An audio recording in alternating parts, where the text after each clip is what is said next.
जय हिंद दोस्तों। इस समय सभी बच्चों के मन में सबसे बड़ा सवाल यही है कि मुझे एसएससी जीडी के फिजिकल की तैयारी करनी चाहिए या फिर नहीं। कितने नंबर हो तो मुझे फिजिकल की तैयारी करनी चाहिए, आपका फिजिकल कंडक्ट कब तक होगा। आज के इस वीडियो में मैं इसी टॉपिक के विषय में आप सबसे बात करूंगा कि कितने नंबर पे आपको फिजिकल की तैयारी करना चाहिए, और सबसे बड़ा सवाल कि आपके एग्जाम में नॉर्मलाइजेशन कैसे होगा और नॉर्मलाइजेशन के कितने नंबर मिल सकते हैं। तो मैं उम्मीद करता हूं कि आप सभी लोग इस वीडियो को लास्ट तक जरूर देखेंगे। दोस्तों, यदि आपको यह वीडियो अच्छा लगे तो आप सभी लोग इस वीडियो को लाइक कर सकते हैं। अपने दोस्तों के साथ इस वीडियो को शेयर करना ना भूलें।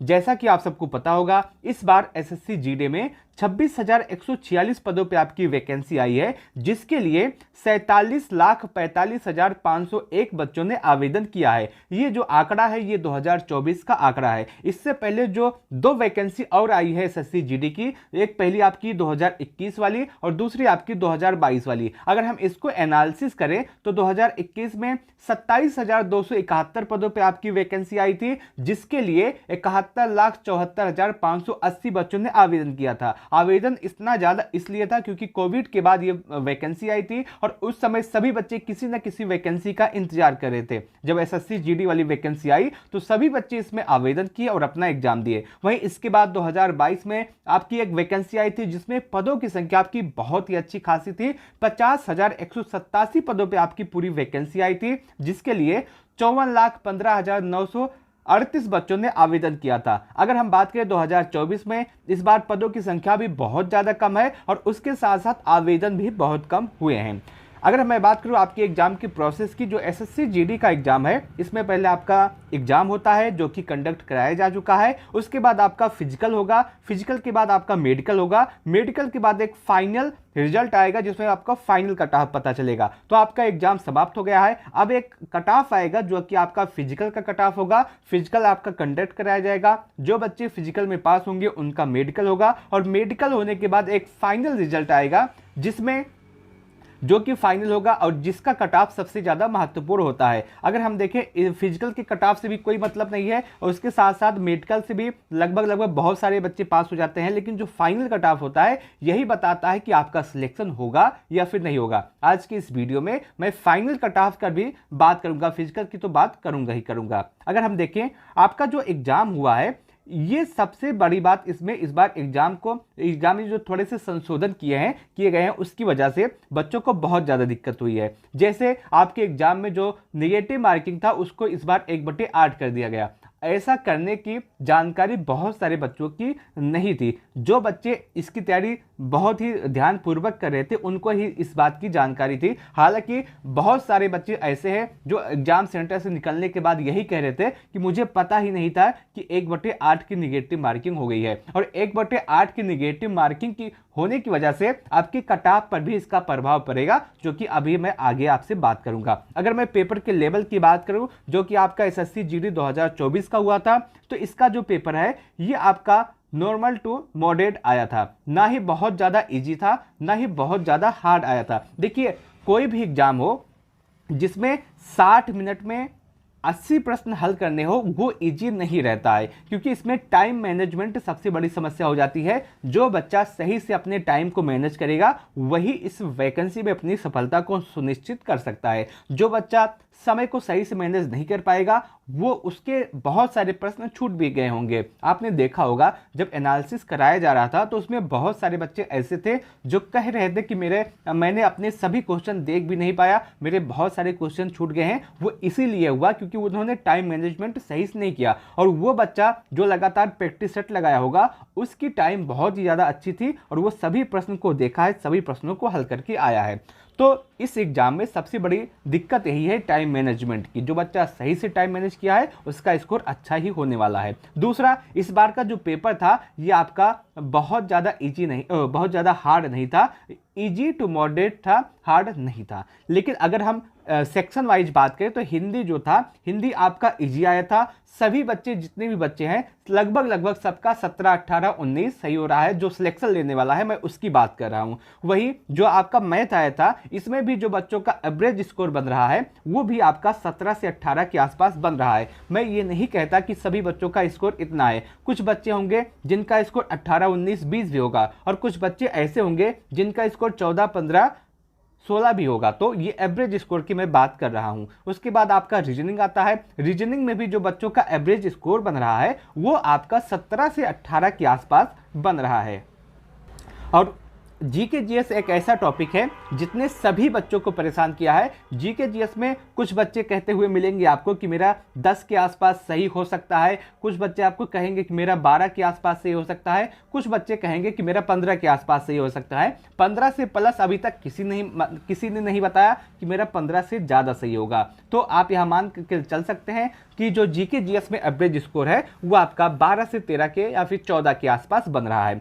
पेपर आपका इजी था, इजी टू मॉडरेट था, बहुत ज़्यादा हार्ड नहीं था। लेकिन आपका पेपर इसलिए हार्ड हो जाता है क्योंकि इसमें समय बहुत ज़्यादा कम था।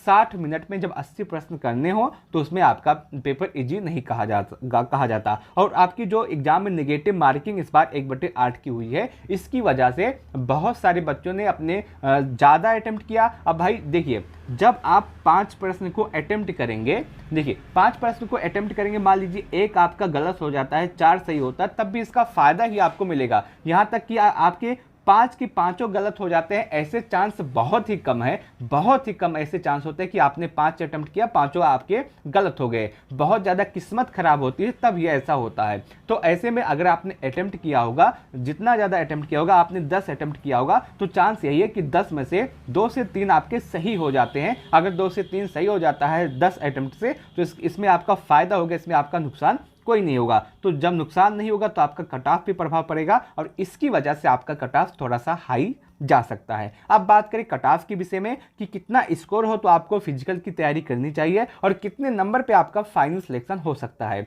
अगर कट ऑफ की बात करें तो मैं लगभग सभी स्टेट के कट ऑफ की बात करूंगा और जो आपका कट ऑफ है वो इसी के आसपास रहने वाला है, इससे अधिक नहीं जाएगा। अगर कट ऑफ की बात करें, ये फाइनल कट ऑफ की मैं बात कर रहा हूं, यदि आप जनरल है और आप यूपी से बिलोंग करते हैं, सबसे पहले मैं जो कट ऑफ बताऊंगा वो यूपी वाले बच्चों के लिए बताऊंगा। यूपी का जो कट ऑफ है जनरल के लिए 134 के आसपास जा सकता है। यदि आपका 130 से 134 के आसपास बनेगा तो आप अपने फिजिकल की तैयारी अवश्य कीजिएगा। और ये नॉर्मलाइजेशन होने के बाद का स्कोर है, नॉर्मलाइजेशन से पहले आपका जो कट ऑफ है और भी कम जाएगा। तो मैं अगर बता दूं, अगर आपका रो मार्क 120 के आसपास है, आप यूपी के स्टूडेंट हैं और आपका रो मार्क 120 के आसपास है, तो आपको 100% अपने फिजिकल की तैयारी करनी चाहिए, क्योंकि आपका जो कट ऑफ है वो इससे अधिक नहीं जाएगा। जो पिछली बार आपने कट ऑफ देखा था कि 139 गया था, 138 गया था, वो नॉर्मलाइजेशन होने के बाद गया था। इतना कट ऑफ आपका,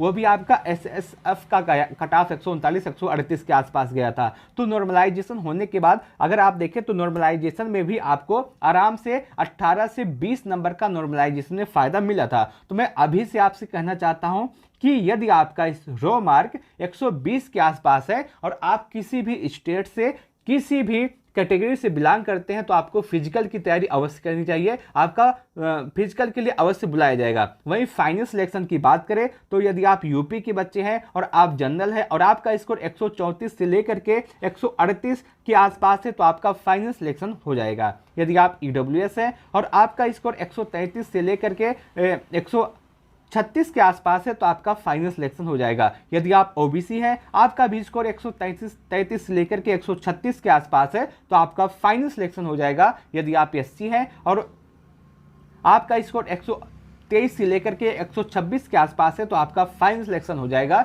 यदि आप एसटी हैं और आपका स्कोर 113 से लेकर के 117 के आसपास है, तो आपका फाइनल सिलेक्शन हो जाएगा। यह फाइनल सिलेक्शन की कट ऑफ है। और मैं यदि बात करूं फिजिकल के कट ऑफ की, तो मैं फिर से कहना चाहता हूं कि यदि आपका स्कोर 120 के आसपास बन रहा है, तो आपको बिना किसी संदेह के, बिना किसी सवाल के अपने फिजिकल की तैयारी अवश्य करनी चाहिए। मैं इस बात की अभी से गारंटी लेता हूं, यदि आपका रो मार्क 120 120 के आसपास बन रहा होगा तो आपको फिजिकल के लिए अवश्य बुलाया जाएगा, इस बात की गारंटी मैं लेता हूं। तो यदि आपका रो मार्क 120 के आसपास है तो आपको बिना किसी संदेह के, बिना किसी संशय के अपने फिजिकल की तैयारी अवश्य करनी चाहिए। और उसके साथ साथ मैं इसके बाद बात करता हूँ एमपी वाले स्टूडेंट के कट ऑफ की, यानी कि एमपी के कट ऑफ, मध्य प्रदेश के कट ऑफ की। मध्य प्रदेश से यदि आप बिलोंग करते हैं और आपका जो स्कोर है जनरल के लिए, आपका कट ऑफ 129 के आसपास जा सकता है। इसमें आप प्लस माइनस 3 करके अवश्य चलिएगा। यदि आप ईडब्ल्यूएस है और आपका स्कोर 125 के आसपास है तो आपको फाइनल सिलेक्शन हो सकता है, इसमें भी आप प्लस माइनस 3 लेकर के चलिएगा। यदि आप ओबीसी हैं और आपका स्कोर 128 के आसपास है तो आपका सिलेक्शन हो सकता है, इसमें भी आप प्लस माइनस 3 लेकर के चलिएगा। यदि आप एससी हैं और आपका स्कोर 114 प्लस माइनस 3 के आसपास है तो आपका फाइनल सिलेक्शन हो जाएगा। यदि आप एसटी हैं और आपका स्कोर 101 प्लस माइनस 3 के आसपास है तो आपका फाइनल सिलेक्शन हो जाएगा। उसके बाद बिहार वाले स्टूडेंट की बात करते हैं। यदि आप बिहार से बिलोंग करते हैं और आप जनरल कैंडिडेट हैं और आपका स्कोर 126 प्लस माइनस 3 है तो आपका फाइनल सिलेक्शन हो सकता है। यदि आप ईडब्ल्यूएस है और आपका स्कोर 122 प्लस माइनस 3 है तो आपका फाइनल सिलेक्शन हो जाएगा। यदि आप ओबीसी हैं और आपका स्कोर 123 प्लस माइनस 3 है तो आपको अपने फिजिकल की तैयारी अवश्य करनी चाहिए। यदि आप एससी हैं और आपका स्कोर 104 प्लस माइनस 3 है तो आपका सिलेक्शन हो सकता है। एसटी का जो कट ऑफ है वो 119 प्लस माइनस 3 के आसपास जा सकता है। वहीं राजस्थान वाले स्टूडेंट की बात करें तो यदि आप जनरल हैं और आपका स्कोर 132 प्लस माइनस 3 के आसपास है तो आप बिल्कुल सेफ हैं।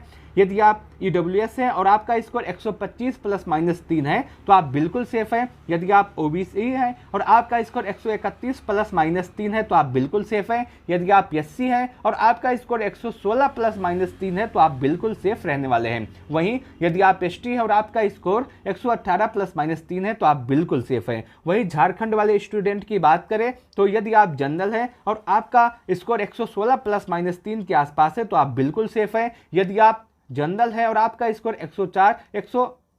110 प्लस माइनस 3 है तो आप बिल्कुल सेफ है। यदि आप ओबीसी हैं और आपका स्कोर 113 प्लस माइनस 3 है तो आप बिल्कुल सेफ है। यदि आप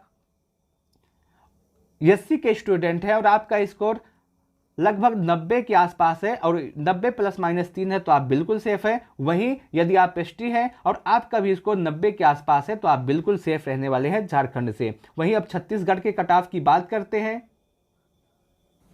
यदि आप जनरल कैंडिडेट हैं और आपका स्कोर 100 के आसपास है तो आपका फाइनल सिलेक्शन हो सकता है। यदि आप ईडब्ल्यूएस है और आपका स्कोर 95 के आसपास है तो आपका फाइनल सिलेक्शन हो सकता है। यदि आप ओबीसी है तो आपका भी स्कोर 95 प्लस माइनस 3 है तो आपका फाइनल सिलेक्शन हो सकता है। यदि आप एससी हैं और आपका स्कोर 86 है तो आप बिल्कुल सेफ हैं। यदि आप एसटी हैं और आपका स्कोर 85 है तो आप बिल्कुल सेफ हैं। यही बात करते हैं उत्तराखंड के कट ऑफ की। यदि आप जनरल हैं और आपका स्कोर 125 प्लस माइनस 3 के आसपास है तो आप बिल्कुल सेफ हैं। यदि आप ओबीसी हैं और आपका स्कोर 114 प्लस माइनस 3 के आसपास है तो आप बिल्कुल सेफ है। यदि आप ईडब्ल्यूएस हैं और आपका स्कोर 120 प्लस माइनस 3 के आसपास है तो आप बिल्कुल सेफ है। यदि आप एससी हैं और आपका स्कोर 108 प्लस माइनस 3 के आसपास है तो आप बिल्कुल सेफ है।